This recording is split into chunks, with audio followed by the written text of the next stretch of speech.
Welcome to the Dental Marketing Guy show. I'm Justin, the Dental Marketing Guy, and today it is a huge honor to invite my next guest, Dr. Scott Drucker. Let me tell you, Dr. Scott Drucker has something that is going to really matter to you if you buy dental supplies. Now, if you're watching this show, of course you buy dental supplies, unless you're a consultant, in which case you know plenty of dentists who do.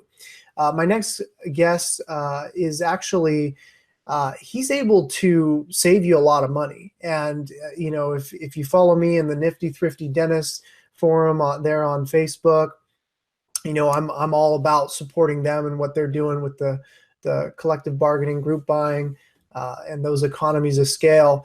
Well, Dr. Scott Drucker, he's figured out a way to sort of as a problem that he faced getting into the dental field, where he felt like maybe some of the bigger organizations were not necessarily giving him the best possible price. A little background on Dr. Scott Drucker. He attended the University of Pennsylvania for both his bachelor degree in biology and DMD. And he graduated dental school in 2013. He ended up in the summer of 2014 founding SupplyClinic, and that's at SupplyClinic.com or SupplyClinic.com. That's a really good domain name.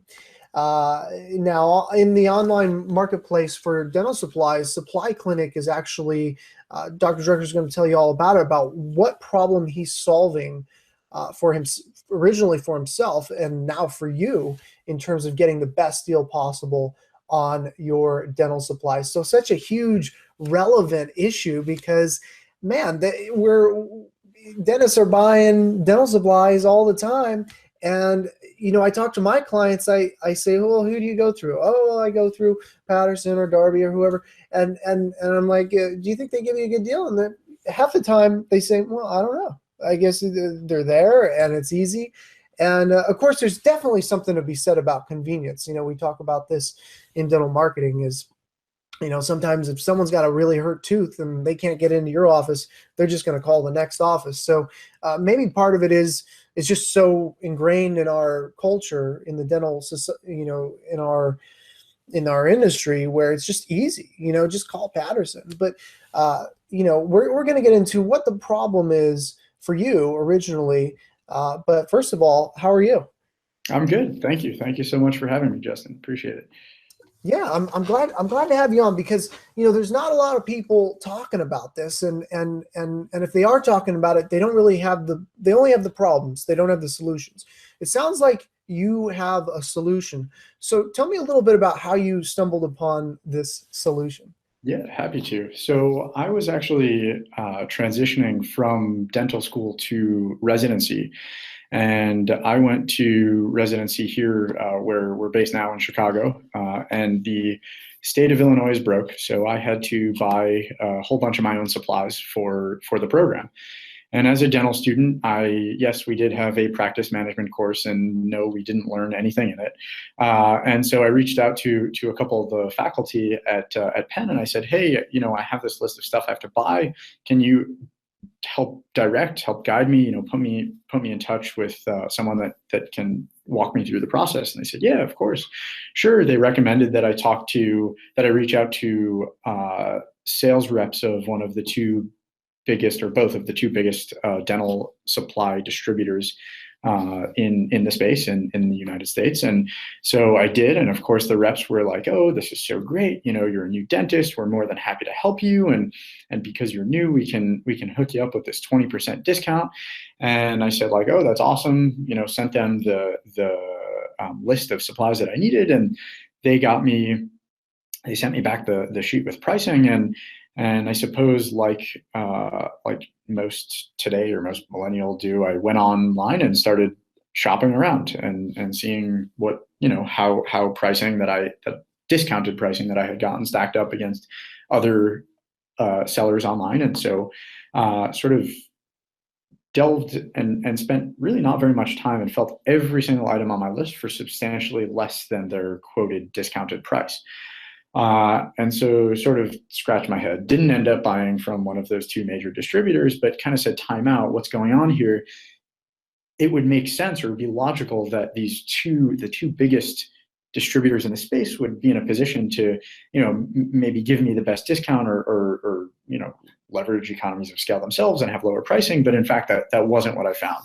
And so I spent about 6 months reading all these, the annual reports, these 10Ks that the big distributors in the space put out, as every publicly traded company has to, and reading other industry reports, and kind of essentially came to the conclusion or the thesis that the old school distribution model makes sense, and reps are certainly valuable for a certain subset of items, but the old school distribution model doesn't make sense to me in the age of e-commerce. And to me personally, and probably to a lot of other dentists out there, it really doesn't make sense to be paying a 30% premium for your gloves or your gauze or your disposables or other things. I certainly don't need the rep to assist and show me how to put on a pair of gloves or how to use most of the supplies that I used in dental school and residency.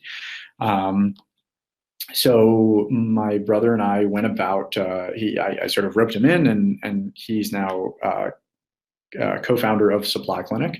And we started working with smaller, more regional distributors, and have sort of worked our way up to distributors that are authorized, to sell every line in the space, and started working with some of the smaller manufacturers to sell to dentists across the board and to offer transparent pricing. That was really the goal, because what was super frustrating is these old school models, the old school distribution is predicated on pricing opacity. So if I log into my account through, a Shine or a Patterson, and I have my friend who's maybe he's a pediatric dentist and he has a much higher volume of patients, so he orders a much, different volume of other supplies, we could pull up our accounts side by side and see different pricing for the same items. So to me, that was kind of, that was wild. And transparency is really a huge goal. So I want, as a collective group of dentists, I want all of us to be able to, A, have some understanding what real market value of the products is, and B, be able to shop for less than what we're used to paying, and so save money on supplies.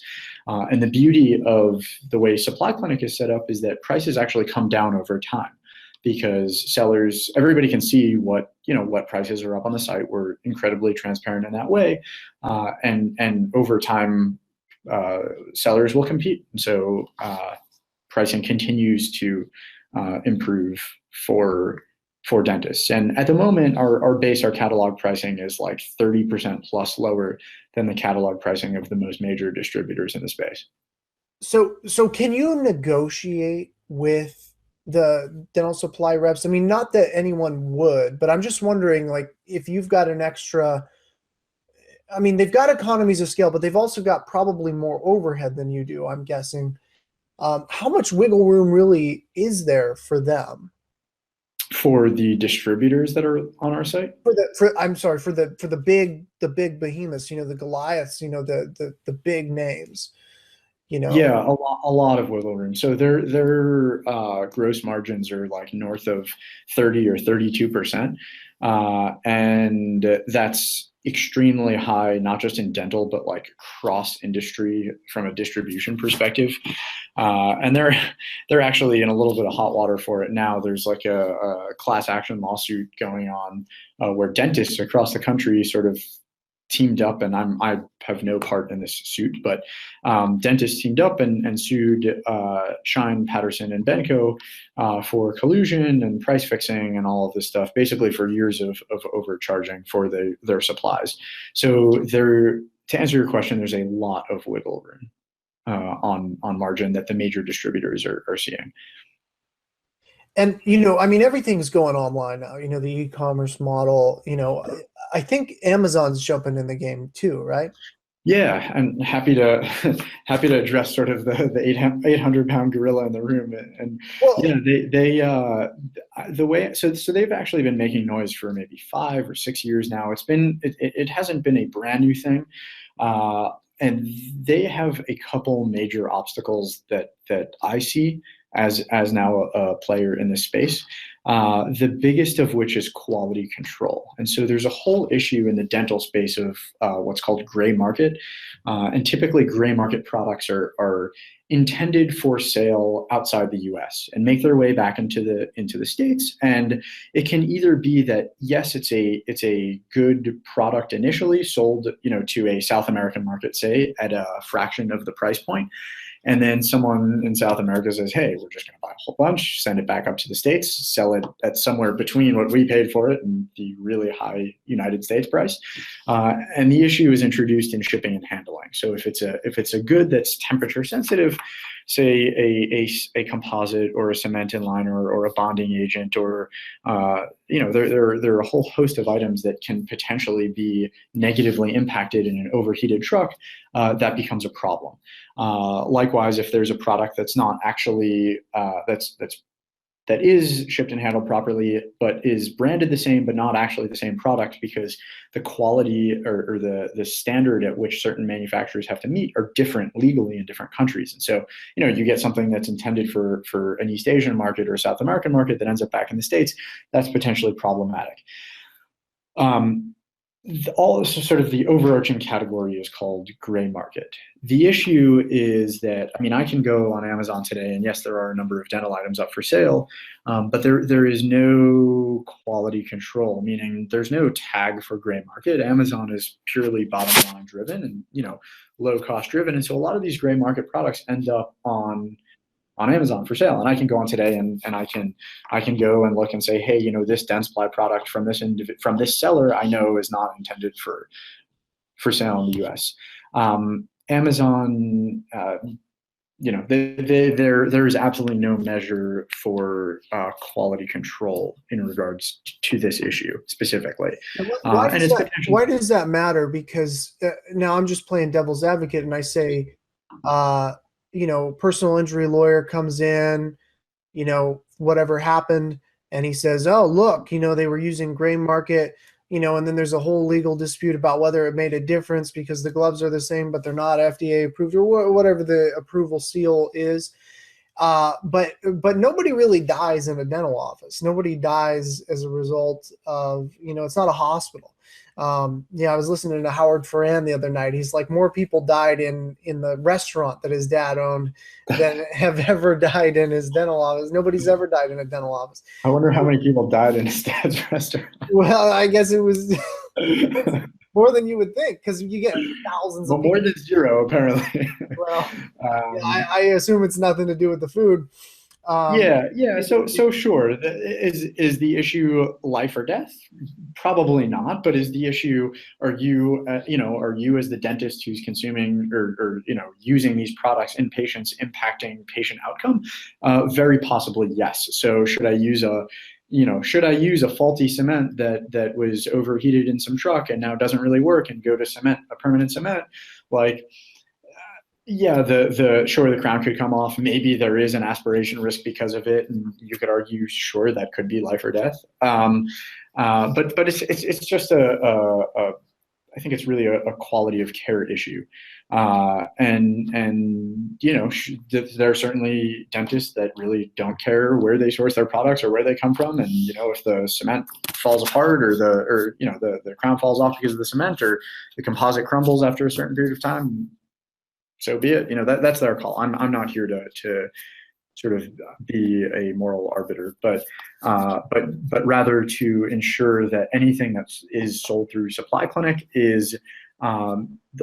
will in no way, shape, or form negatively impact human or treatment outcome.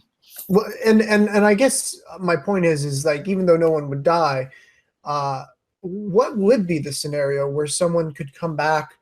Say a crown fails, a crown could fail over 10 years or whatever for any variety of reasons.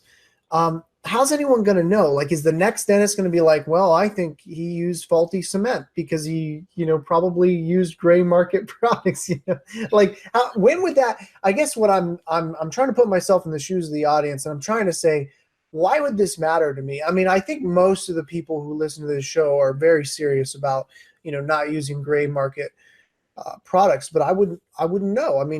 And so for those people who are looking at this skeptically, I guess it's a two-part question. First of all, how do you guarantee at SupplyClinic that it's not gray market? And Sure. what's the worst that's going to happen? And how likely is that bad result? Sure. So I can. So part one of the question, what do we do at SupplyClinic? All of our sellers are contractually obligated to sell only goods that are purchased through authorized channels. That's number one. Number two, we go above and beyond that. And for a subset of products that go in patients' mouths and have the potential to impact care, so all of the products I just named, impression materials, etc., we go through and we'll go the extra mile and verify supply chain back up to the manufacturer. So there's contractual obligation for our sellers, and B, we do due diligence on top of that. The second question was, what are the potential negative outcomes and what could happen? Sure. I mean, that's like the most egregious I can come up with off the top of my head. Someone has a poorly cemented crown, the crown pops off, they aspirate, they choke and die. That's pretty bad. That would be the worst, I guess. But I mean, how likely? That would definitively be the worst, and odds of that. And then the other thing is, and not to sound like a I mean, I'm sure this is not the way most dentists think, but if you're running a practice and you're trying to cut costs and you've got these gray market products, there is a question of like, well, how's anyone going to find out?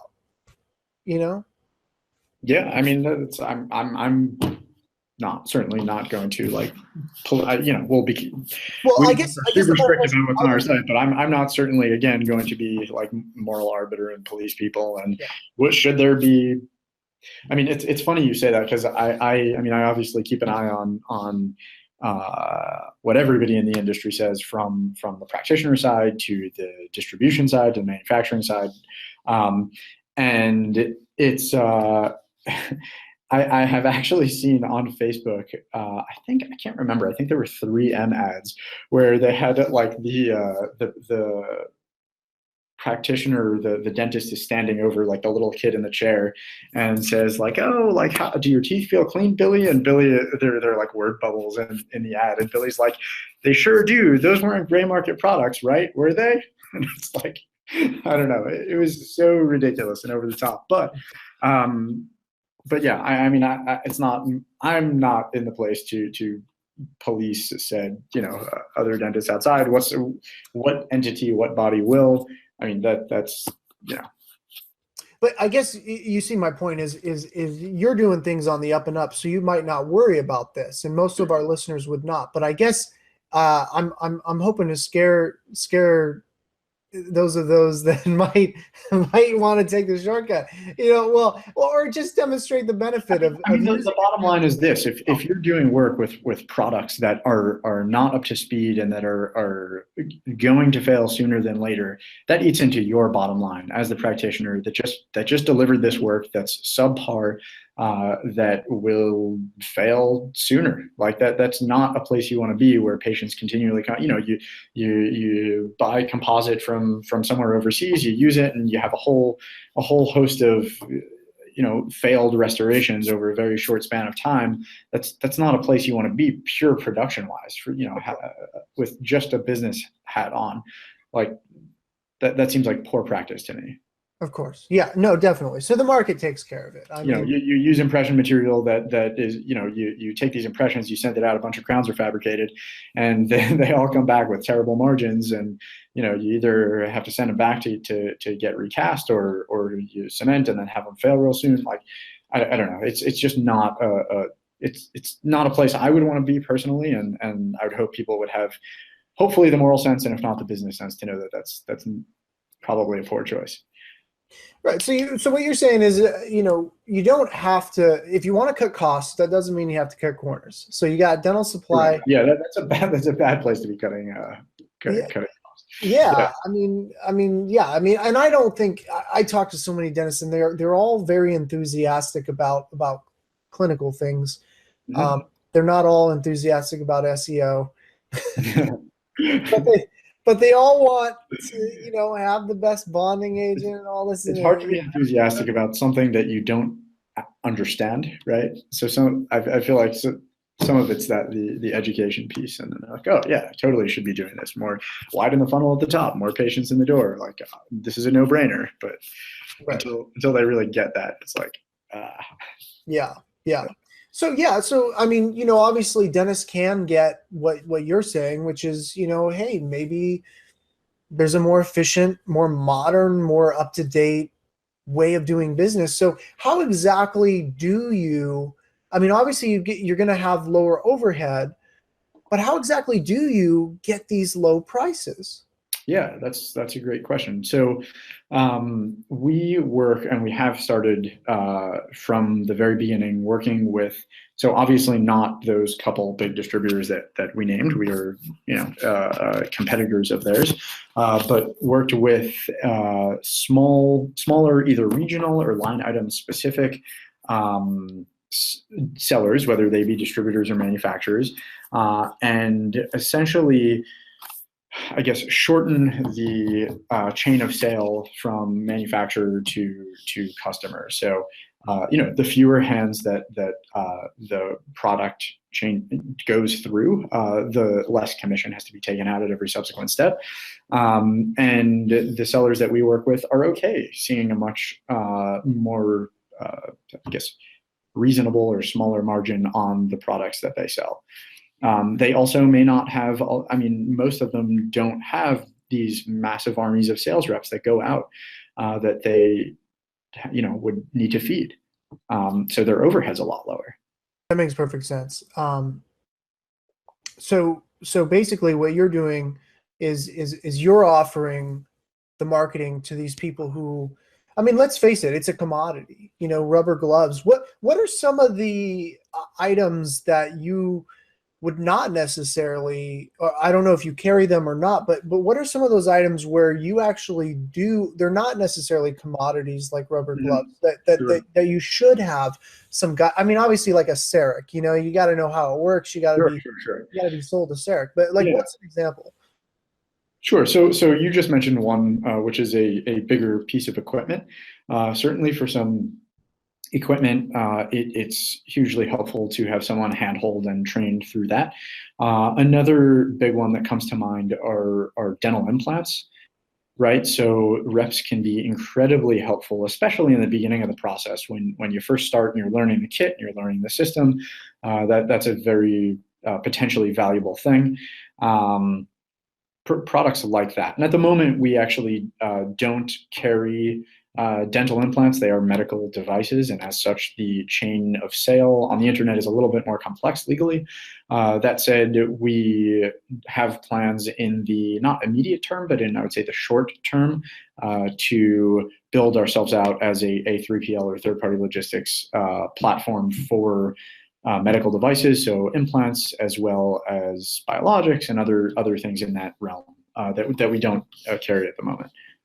Wow. Wow. That's pretty cool. Yeah. So you're going to be the one-stop shop here pretty soon. So, That's the goal. I mentioned it earlier, but where can the viewers find you? Yeah, so the website is SupplyClinic.com. And you don't even need an account to browse around and see all the pricing and see what you should be saving. And it's like a buyer's club, but there's no fee to join. So you can literally go to SupplyClinic.com, create your account. You'll put in your dental license information, and certainly there are items on SupplyClinic that are restricted to dentists. So we go in and we'll verify with the respective state the license, but it's a very simple sign-up process. It's a one-page process. There's no fee associated, and you can start shopping pretty much immediately. We have a little bit under 40,000 items up on the site, so maybe it's like 38,000 SKUs or items. We're constantly adding to that and growing out our product offering. And the beauty is that for any product that multiple of our sellers sell, we price compare right on the page. So you'll go, say, to the Cavi wipes page for disinfectant wipes, and you'll pull up that page and you'll see the item, a big picture of the item, the description, the details, and then on the side, every single seller that sells it, prearranged in order from low price down to high. You can add the item at the least expensive price to your cart, continue on, shop the next item, get the lowest price into your cart, fill out a cart, and check out in one checkout. So the beauty of what we've built is that it's one payment processed for the entirety of the cart. It's a super simple checkout process. And we use Stripe as our payment processor. It's kind of like a PayPal or Braintree competitor. And that's it. It comes up as one statement on or one line on your credit card statement. That's it. It's made to be simple, and we handle everything on the back end. Once the order is processed, all products get shipped directly to the customer. So, yeah, I'm on it right now, man. This is very clean, very easy to follow. Thank you. Just yeah. I mean, it's yeah, quite simple actually. I mean, you click on impression products and there you go. Yeah, so that's pretty cool. So I like transparency. I like that. That's a pretty cool model there. So all right, well, I'm not I haven't ordered from SupplyClinic.com, but then again, I'm not a dentist. Maybe you should check it out. And hey, thanks for joining me, Dr. Drucker. Thanks for your story. My pleasure. And thanks for watching the Dental Marketing Guy Show.